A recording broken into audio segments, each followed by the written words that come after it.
Bonjour, depuis le 2 janvier, nous y sommes. Le prélèvement à la source passe pour les initiés est devenu une réalité. On fait le point avec Gabriel Ganzenmüller. Bonjour. Bonjour. Vous êtes donc directeur du pôle fiscal à la Direction régionale des finances publiques à Lyon. Petite précision pour commencer, l'impôt sur le revenu, c'est moins d'un Français sur deux qui le paye. Est-ce que c'est la même proportion dans cette région ? Dans cette région, c'est un Français sur deux qui le paye. Ailleurs, en moyenne en France, c'est un peu moins. C'est autour de 46%. Et à Lyon en tant que tel, c'est un peu plus ? Et Lyon, c'est un peu plus. Quel premier bilan dressez-vous de ce prélèvement à la source ? Ça se passe bien ? Il n'y a pas de gros bugs ? Oui, il n'y a pas de bug du tout. Ça se passe très bien. C'est-à-dire qu'aujourd'hui, on a déjà appliqué le prélèvement à la source à plus de 13 millions de retraités. Et ça s'est fait sans difficulté. Les contribuables peuvent, depuis le 2 janvier, venir modifier leur taux. Et ils le font. Ils le font à hauteur de 600 000 changements de taux qui ont été opérés, de taux ou de changement de situation de famille, et ça fonctionne. Donc on peut dire aujourd'hui que le prélèvement à la source fonctionne. Et le prélèvement à la source, il faut le dire, c'est quelque chose qui existe dans pratiquement tous les pays européens, occidentaux. Voilà, dans pratiquement tous les pays de l'OCDE, et avec une particularité en France qui a rendu la mise en place du prélèvement à la source peut-être plus difficile, c'est l'existence d'un quotient familial, c'est-à-dire un impôt par famille et non pas un impôt par personne. Ça rend les choses un peu plus compliquées. On va avoir l'occasion d'en reparler. La grande nouveauté, donc, c'est qu'on est prélevé par rapport à ses revenus du moment et non pas par rapport à ceux de l'année antérieure, comme c'était le cas jusqu'à maintenant. Voilà. Lorsqu'on a des revenus, on paye un impôt. Quand on n'a plus de revenus, l'impôt s'arrête tout de suite. Et lorsque les impôts fluctuent, on paye plus ou moins en fonction du sens de la fluctuation. Alors, on va prendre quelques cas d'études très précis. Je travaillais l'an dernier, je suis à la retraite depuis octobre, mon revenu est en baisse. Qu'est-ce qui se passe pour moi ? Si votre revenu est en baisse, normalement, le taux de prélèvement qui vous a été appliqué a dû être calculé sur 2017 où vous aviez plus de revenus.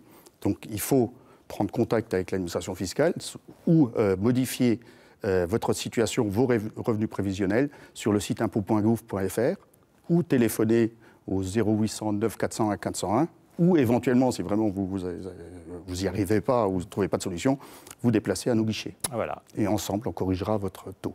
Autre cas de figure, je suis en couple, marié, on travaille tous les deux, on paye un seul impôt, donc le foyer fiscal. Comment est-ce qu'il est prélevé sur nos deux salaires ? Comment se fait la répartition ? Alors, normalement, si vous n'avez pas fait d'option particulière, vous allez avoir un taux individualisé, c'est-à-dire que les deux membres du foyer vont avoir un taux qui correspond au rapport entre l'impôt payé par le foyer sur les revenus totaux du foyer.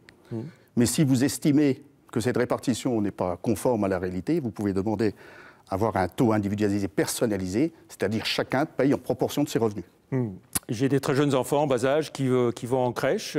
Comment est-ce que je fais pour les frais de garde à déduire, le crédit d'impôt ? Comment ça se passe ? Alors là, vous évoquez le crédit d'impôt pour garde d'enfants. Si vous aviez déjà des crédits d'impôt en 2017, vous allez avoir là, au 15 janvier, un virement égal à 60% des crédits d'impôt que vous aviez pour garde d'enfants en 2017. Autre cas de figure, l'un de mes enfants a fini ses études et il a plus de 25 ans, il ne peut plus être rattaché au foyer fiscal. J'ai donc une demi-part en moins. Oui. Qu'est-ce qui va se passer ? De votre demi-part, il va falloir normalement venir sur le site impôt.gouv.fr, modifier votre situation de famille en disant que vous avez une personne à charge en moins et votre fils qui travaille, lui, il devra payer un impôt personnellement. Sans attendre, il faut le dire tout de suite, sans attendre, parce qu'on va refaire quand même une déclaration. On va faire une déclaration avril-mai en avril-mai 2020. Avril-mai 2020, pour les revenus de 2019, c'est avril-mai 2020 qu'on fait la déclaration, et à ce moment-là, la situation va se régulariser.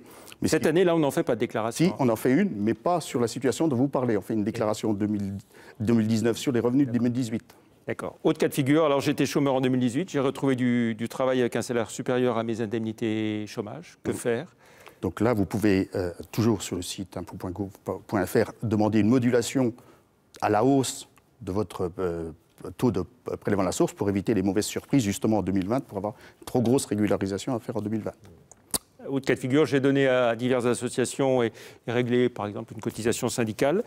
Quand est-ce que je le déclare pour ma réduction d'impôt ? Alors là aussi, comme pour les gardes d'enfants, vous allez avoir un acompte de 60% du crédit d'impôt si vous avez déjà eu ces crédits d'impôt en 2017, et ça se régularisera au moment de la déclaration de revenus que vous ferez au titre de 2019, où vous appliquerez les bons crédits d'impôt. Mon revenu a augmenté l'an dernier, j'ai touché plusieurs primes importantes. Est-ce qu'il faut le dire maintenant ou attendre la déclaration annuelle? Alors, il est préférable de le dire, justement, pour payer de façon plus étalée son impôt, parce que si vous ne modulez pas à la hausse votre prélèvement à la source, vous risquez d'avoir une grosse régularisation à payer en septembre 2020. Donc, il vaut mieux procéder à une régularisation, à une modulation à la hausse.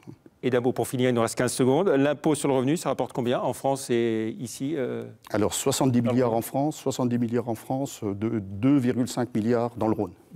Et donc, on rappelle le site impôt.gouv.fr. Et puis, pour ceux qui n'ont pas Internet, un numéro de téléphone Le 0809 401 401. 0809 401 401. Merci beaucoup, Merci Gabriel Kanzelmüller, d'être venu dans l'invité de la rédaction pour nous parler donc, de ce prélèvement à la source. Merci, au revoir. Merci vous.